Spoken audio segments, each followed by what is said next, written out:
বন্ধুরা আজকের এসছি আমরা কৃষ্ণনগর, এই যে ভবনী কৃষ্ণনগর ঠিক নয়, তাহেরপুর। আর তাহেরপুরে এসে আমরা একটু মাঠের দিকে বেরিয়েছি। এই দেখো, এই যে চারিদিকে বাগান। আর এই গাছটা কি বন্ধুরা বলতে পারবে? এগুলো হচ্ছে সাদা তিলের গাছ। দেখো বন্ধুরা কেমন লাগছে, মাঠকে মাঠ শুধু সাদা তিল চাষ করা। আর ওই দিকটা দেখছো, এই যে দূরের দিকটা, এটা কলা বাগান। বুঝতে পারছো কতটা সুন্দর একটা ভিউ, মানে জাস্ট অপূর্ব লাগছে।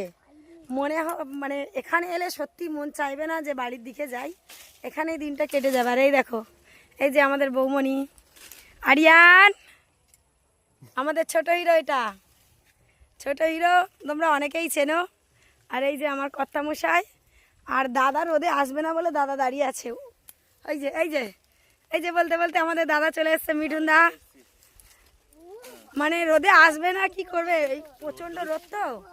কিন্তু আমি বলবো আমাদের শহরের থেকে এখানে যতই রোদ হোক, কিন্তু আমাদের গায়ে লাগছে না, কারণ আমাদের যে কলকারখানার একটা গরম, তার থেকে এখানে অনেকটা কম। চারিদিকে বাগান আর বাগান, সত্যি মানে জাস্ট। হ্যাঁ, না খেতে দিল না তোমার